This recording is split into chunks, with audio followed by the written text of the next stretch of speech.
affirm that the testimony you should give shall be the truth, the whole truth, and nothing but the truth, so help you God? Yes. Ma'am, good morning. Can you please state your full name and date of birth for the record for me? Sarah Boone, 101077. I do see that we have a representative from JACS that's appearing virtually. Sir, can I get your appearance for the record as well? Yes, Your Honor. Christian Lake with the Justice Administrative Commission. Okay, very good. All right, we've got a couple of things that we're going to be addressing this morning. The first is the motions, Ms. Boone, that you had made reference the last time I saw you. The court has reviewed all of those motions. With regard to the costs for witnesses and the depositions, and as I had said earlier, the motions do not identify who the witnesses are or what the deponents are. So I'm going to deny those motions with prejudice, but that means you can refile them and we can readdress them, because as of right now I don't know who it is that you were seeking to depose based on your own motions. Do you understand the court's ruling as to those three motions, and do you have any questions, or do you want to add anything? I would like to add, please. Sure. With your delegated due date of July 22nd, for all of my pretrial motions to be submitted, I have yet to receive my discovery, so I was trying to beat that deadline or at least meet it. So I don't know what I'm supposed to ask for or who I'm supposed to ask for, and again, I have yet to receive my discovery, so I don't even know who it is I need. So I understand for those, so you're telling me at a later date once I have that information to revise them. But that means you can refile them and we can readdress them. I'm giving you the opportunity to refile them. Yes, ma'am. Thank you.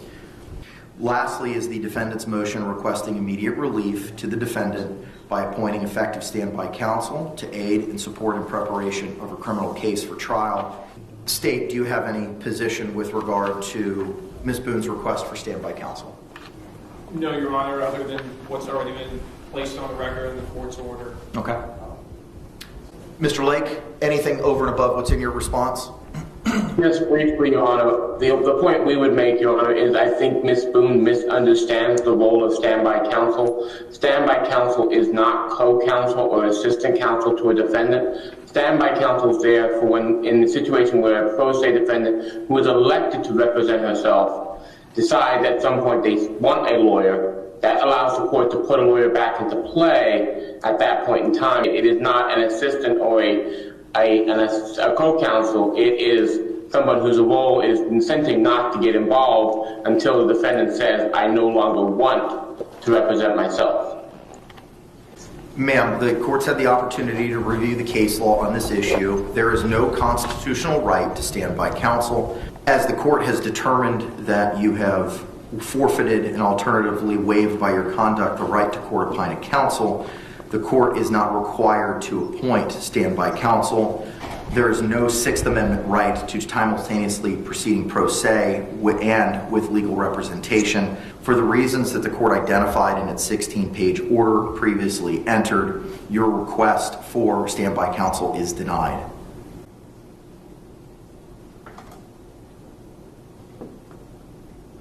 Do you have any other questions, ma'am, as to the court's rulings this morning? First off, I do not forfeit my rights. That was your judgment. And also, I feel that I should have had some type of evidentiary hearing prior to your decision. So I could have better explained myself and you could have had a better understanding.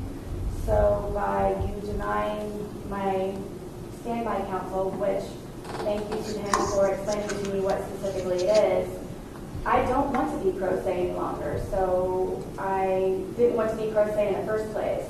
And again, you, in my opinion, unlawfully denied me or didn't even suggest an evidentiary hearing in order for me to avoid or try to go about a solution or remedy so you would understand. So I don't know if it's me either wasting your time or anybody else's time, if it's even an opportunity, or if it's just something that is denied, period. It is denied, period. Thank you. With regard to an evidentiary hearing, that seems to be in the realm of a Ferretta inquiry where a criminal defendant is seeking to represent themselves. And I would inquire of that person and have an evidentiary hearing as to the rights and remedies that you were forfeiting and the pros and cons of proceeding representing yourself and the benefits of being represented by counsel. Due to the Florida case law that was provided in the 16-page order, no such evidentiary hearing is required. My understanding was the hearing, the Ferretta hearing, is in regards to competency as opposed to having an understanding before you take someone's rights away. Ferretta pertains to a criminal defendants seeking to represent themselves. Ferretta was not applicable to your situation, and that's identified in the case law citations that were provided in the 16-page order. Yes, I understand. It was the day of that I was explained most of all of this, and as opposed to prior, so I would know what would happen or could happen. So my understanding is one thing, and then the explanation is another. So I'm just confused and feel that I should have had an opportunity prior to all of this to explain myself and to have a better understanding. Yes, I understand. So now, my belief was that the Ferretta hearing was simply competency. So the evidentiary hearing I thought would be a collaboration of the information of why I wrote my letters in order for you to remove my rights counsel. That, in my opinion, I felt that it was a type of retaliation by the court because you did not understand or attempt to understand any of my letters that I wrote previously, which was for the intervention of the judge and or the court to avoid any of this with me sitting in front of you presently. Ma'am, as identified in my 16-page order, I listened to every audio hearing. I specifically provided dates and times and words that were specifically said at particular hearings involving yourself and prior counsel. I also made reference in the 16-page order to statements that were made in your letters. I promised you, I've read everything in the court file. I've read every single letter, and I've listened to every single audio. That decision was not made lightly, and it took a lot of time to make that determination and that decision, which explains why it was also a 16-page order. That order stands, it remains. The court's not going to revise its findings or its determination as to your forfeiture, and alternatively a waiver by virtue of the conduct identified in that order. Okay. I believe, in my opinion, the order is erroneous, and after I reviewed your 16-page order, there are quite a few incorrect entries, and some of them are based on perjury by the attorneys. And by you reading and then also listening to the audio, you did not listen to me in any way, shape, or form in order for me to explain myself better, so you have an exact understanding of the particulars of each letter for each attorney. I'm not going to revisit my prior decision.